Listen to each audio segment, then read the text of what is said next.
Bismillahirrahmanirrahim. Assalamualaikum warahmatullahi wabarakatuh. Sahabat yang beriman, Allah sebagai Tuhan yang Maha Pencipta menciptakan semua makhluk dengan tujuan untuk beribadah kepadanya. Namun tahukah Anda, ternyata dari langit ketujuh Allah pernah jatuhkan makhluk ciptaannya dan makhluk ini dilaknat serta telah dijanjikan menjadi penghuni neraka yang kekal. Siapa makhluk ciptaan Allah tersebut? Berikut ulasannya. Setiap makhluk yang senantiasa beriman dan bertakwa maka harus berbahagia, karena kelak balasan dari Allah adalah berupa surga yang begitu indah. Namun, bagi mereka yang berpaling serta menuruti hawa nafsu dan senang dengan kemaksiatan, karena orang-orang seperti ini akan dilemparkan ke dalam panasnya api neraka. Sama seperti yang pernah terjadi kepada salah satu makhluk bernama Iblis yang Allah jatuhkan dari langit ketujuh. Padahal iblis pada awalnya adalah salah satu makhluk Allah yang begitu taat untuk beribadah dan selalu bersujud kepadanya. Iblis pada awalnya bernama Azazil. Dia adalah salah satu malaikat. Azazil punya wajah yang begitu rupawan, memiliki 4 sayap, ilmu yang tinggi, bahkan pernah jadi pemimpinnya para malaikat. Azazil juga memiliki beberapa tempat khusus di langit serta bisa mendengarkan kabar-kabar rahasia dari Allah Subhanahu wa Ta'ala. Azazil juga sangat terkenal di surga sebab doanya selalu dikabulkan oleh Allah Subhanahu wa Ta'ala.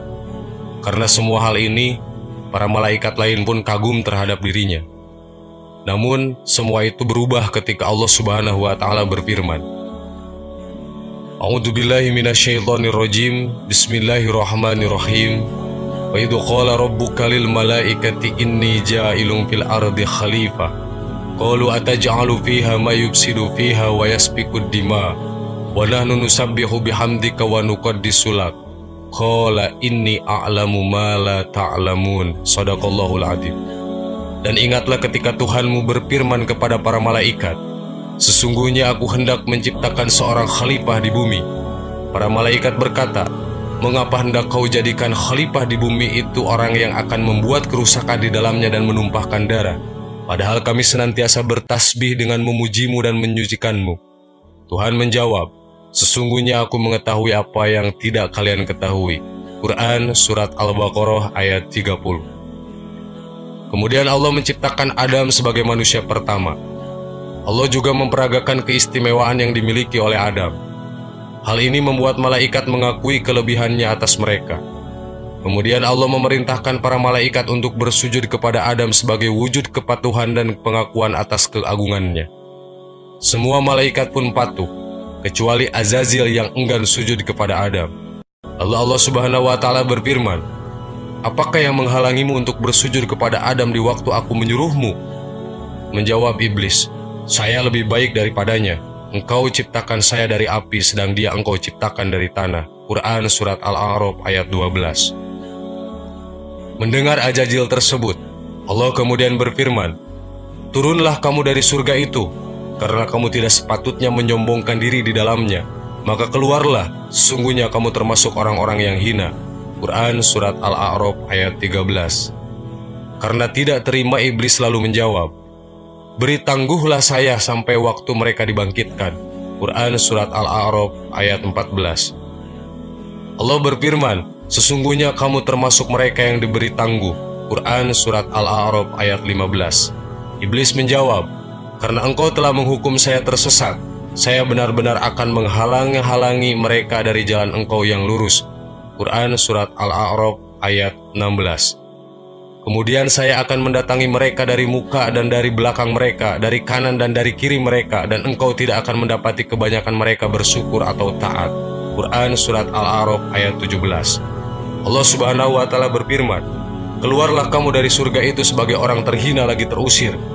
Sesungguhnya barang siapa di antara mereka mengikuti kamu, benar-benar aku akan mengisi neraka jahanam dengan kamu semuanya. Quran Surat Al-A'raf ayat 18. Sebab ketidakpatuhannya pada perintah Tuhannya tersebut, maka Allah tidak lagi memanggil dengan sebutan Azazil, namun ia dipanggil dengan nama Iblis yang artinya keputusasaan, karena ia telah berputus asa dari rahmat Allah Subhanahu wa Ta'ala.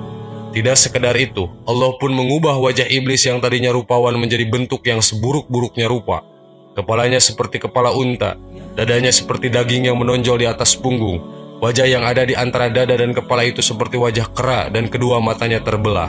Lubang hidungnya terbuka, bibirnya besar seperti bibir lembu, taringnya seperti taring babi hutan yang keluar dan janggutnya sebanyak 7 helai. Sahabat yang beriman, iblis ini yang kemudian dalam sejarah sebagai makhluk yang Allah jatuhkan dari langit ke-7. Makhluk yang sombong dan angkuh sebab tidak mau bersujud kepada Nabi Adam. Kesombongan yang menjadikan iblis harus jatuh keluar dari surga Allah dan dikutuk kelak menjadi penghuni neraka yang kekal. Wallahu a'lam bishawab. Assalamualaikum warahmatullahi wabarakatuh.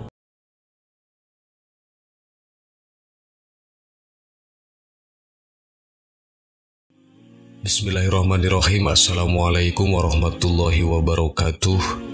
Sahabat yang beriman, kiamat merupakan hari penghabisan alam semesta atau berakhirnya kehidupan di dunia sesuai dengan kehendak Allah Subhanahu wa Ta'ala.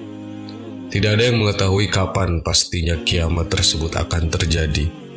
Allah hanya memberitahu kita mengenai tanda-tanda datangnya hari kiamat yang harus diwaspadai.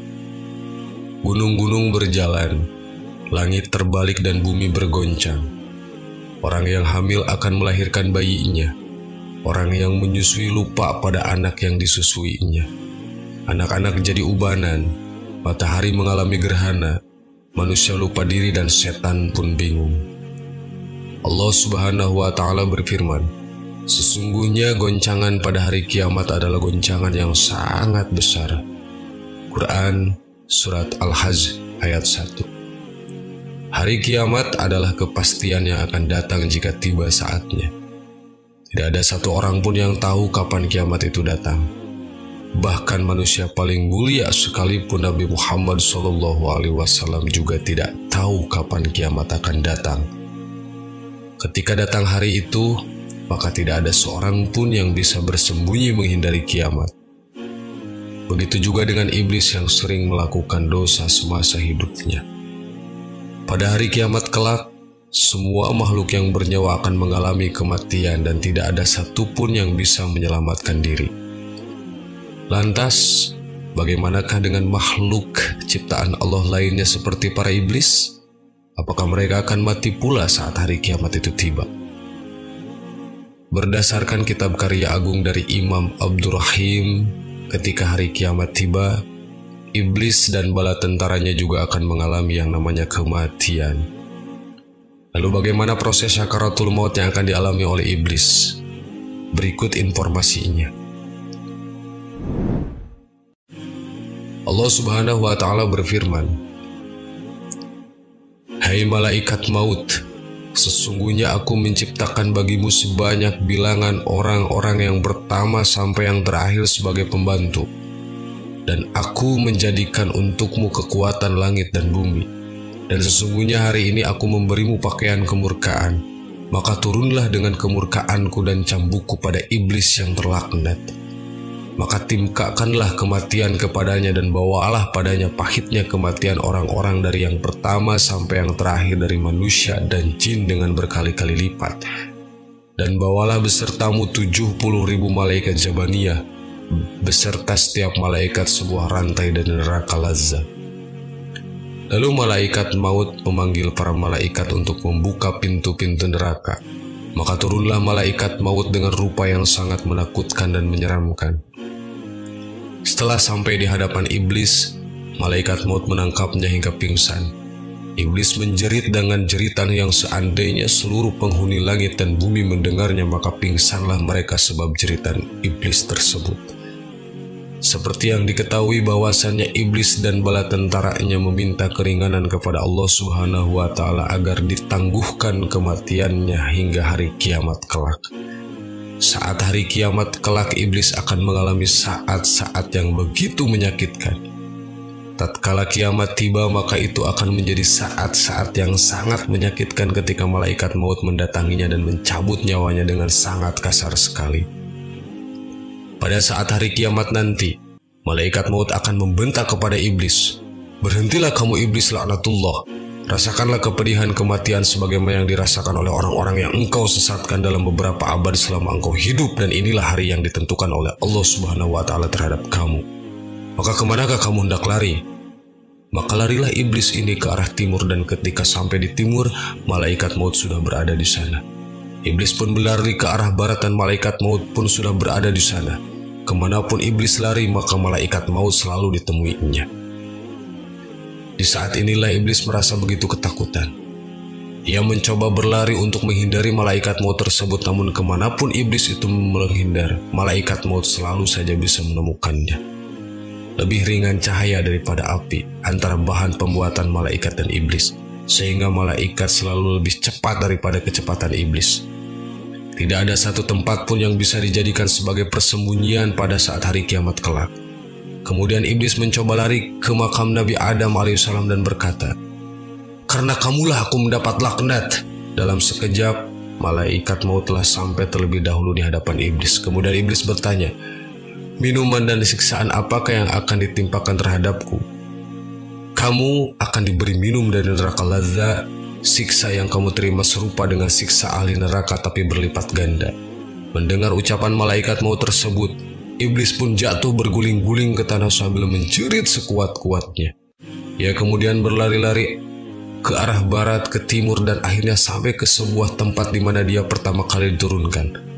Lalu malaikat Zabaniyah menurunkan gentolan, menarik dan menikamnya dengan tombak.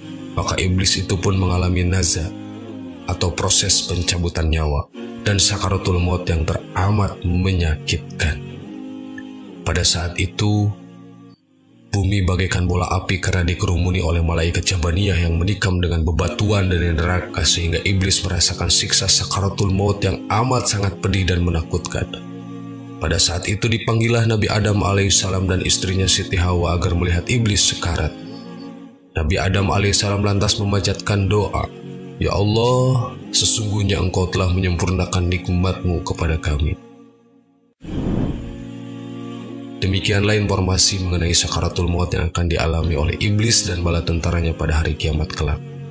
Meskipun iblis memohon ampun kepada Allah, mereka tidak akan pernah diampuni karena telah ingkar kepada perintahnya. Wallahu a'lam. Assalamualaikum warahmatullahi wabarakatuh.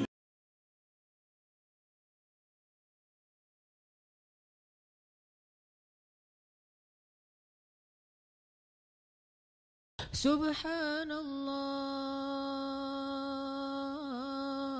walhamdulillah wa la ilaha illallah wallahu akbar. Subhanallah